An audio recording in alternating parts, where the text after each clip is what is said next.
اچھا وکاس بھائی مجھے ایک چیز بتائیں کہ ظاہر ہے جب یہ اسکل کی طرف جائیں گے تو ہمارے پاکستان میں تو رٹا سسٹم ہے نا سارا کا سارا. والدین چاہتے ہیں کہ بس ہمارا بچہ ہر ٹائم کتاب لے کے پڑھتا رہے, اس کے پیپر ہیں میٹرک کے, ساری رات پڑھتا رہے, کیونکہ بچپن میں ہم پڑھتے رہتے تھے, ہماری پھوپھی کا منڈا پڑھتا ہوتا تھا تو یہ بھی پڑھیں گے, تو وہ اسٹریٹ لائٹ کے اندر, ہاں وہی نا, وہاں دیوا بھی وہ انہوں نے سنانا ہوتا ہے. اچھا اب کیا ان سکلز کی وجہ سے بچوں کی پڑھائی جو ہے وہ متاثر ہوئے گی, یا وہ بھی بچہ بہتری کی طرف لے کے جا سکتا ہے اس کی وجہ سے؟ نہیں, میں سمجھتا ہوں کہ ابھی آپ بچوں کے سے پڑھائی کی اگر بات کریں نا, ابھی جو ٹیکسٹ بک نیو جو ابھی ریلیز ہوئی ہے نا, آپ اس کا اے آئی انالیسس کریں, اس میں سے کوئی بھی پیج اٹھائیں, اس کا کاپی پیسٹ کریں, پیج اسکین کریں,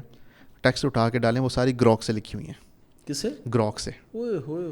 ٹھیک ہے, کاپی پیسٹ 90% اے آئی جنریٹڈ وہ ٹیکسٹ ہے جو ہم اپنے بچوں کو, نئی جنریشن کو پڑھا رہے ہیں. تو ایک تو یہ ہماری اکیڈمیا کا یہ حال ہے, لیکن باوجود اس کے ہم ان کو وہ اسکل سکھا رہے ہیں جو کہ ایک بہت بڑا گیپ ہے جو اسکولز, اکیڈمیز اور گورنمنٹ لیول کے اوپر بچوں کے لیے ہونے چاہیے تھے, لیکن ہم اس کو اس لیے لے کے چل رہے ہیں کیونکہ ہم سمجھتے ہیں کہ یہ بچوں کی ایک نیڈ ہے. ہم آئی ٹی کے اندر دیکھ رہے ہیں جرمنی میں کیا ہو رہا ہے, چائنا میں کیا ہو رہا ہے, ہمارے پڑوسی ملک کیا کر رہا ہے, تو ہم اس دوڑ میں پیچھے رہنے کے نہیں ہو سکتے, مکلف نہیں ہو سکتے. ہمیں اس کو آگے اپنی جنریشن کو کسی نہ کسی اپنی پرسنل کیپیسٹی میں لے کے چلنا ہے. تو اس میں ہم کوشش کر رہے ہیں کہ آئی ٹی کے لوگوں کو ہم ساتھ ملائیں. آپ کا ماشاءاللہ ایک پلیٹ فارم ہے, ٹھیک ہے,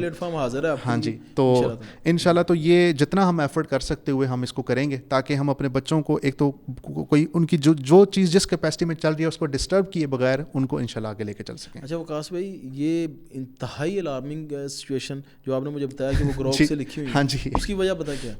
ہم گئے ہوئے تھے سیر کرنے کے لیے, بچوں کو میں نے کہا, وہ کشتی میں بیٹھنے لگے, تو ایک کشتی رانی ایک کہانی ہوتی تھی کشتی رانی کے نام سے, ٹھیک ہے, تو میں نے بچوں کا بیٹا یہ آپ کی اردو کی کتاب میں وہ کہانی ہے؟ اب کہتے ہیں نہیں.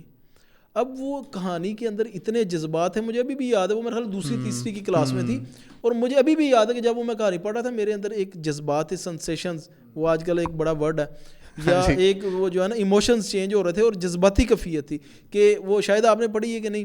کہ وہ ایک کشتی کی کہانی ہوتی ہے, وہ درخت ہوتا ہے, اس کو پھر ایک دن آتا ہے لکڑا وہ کاٹ دیتا ہے, پھر وہ سوکھ رہی ہوتی ہے, وہ درخت بڑا پریشان ہوتا ہے, پھر ایک دن 2 بندے آتے ہیں, وہ سودا کرتے ہیں, وہ لے جاتے ہیں, اس کو کشتی کی شکل دیتا ہے, اس کو رنگ کرتا ہے, پھر اس کو پانی میں چھوڑتا ہے, اس کے اوپر پاکستان کا جھنڈا بناتا ہے, وہ پھر کہتی جی میں آج کل بڑی خوش ہوں, لوگ میرے سے فائدہ. اب اس کے اندر ایک پوری کہانی تھی. ابھی ایموشنز کیسے گروپ کریٹ کرے گا؟ اسی طرح کٹو بیگم تھی, ایک کہانی تھی, وہ مرغی کی تھی, وہ سمجھتی تھی کہ یہ کتا سارا دن سویا رہتا ہے. تو کہنے کا مقصد ہے کہ یہ جذبات انسانوں نے ہی بھرے تھے ان کہانیوں میں, اور تربیتی اعتبار سے یہ کہانیاں جو ہے نا وہ, اور اے آئی میں تو ایموشنز ابھی ہیں ہی نہیں. اے آئی ایموشنز کو ممک کر سکتی ہے, تو ایموشنل اے آئی کے اندر اب اتنا کام نہیں ہوا کہ ہم بالکل انحصار کر لیں بچوں کو اے آئی کے مرہون منت چھوڑ دیں کہ اچھا جی جو اے آئی ان کے لیے کتاب لکھے گی وہ کر دیں. تو یہ بہت بڑا ایک المیہ ہے ہمارے ٹیکسٹ بک بورڈ کی طرف سے کہ انہوں نے ٹوٹلی اے آئی کے اوپر اور ثوابدید کے اوپر بچوں کو چھوڑ دیا, ہمارے نیکسٹ جنریشن کے بچوں کو.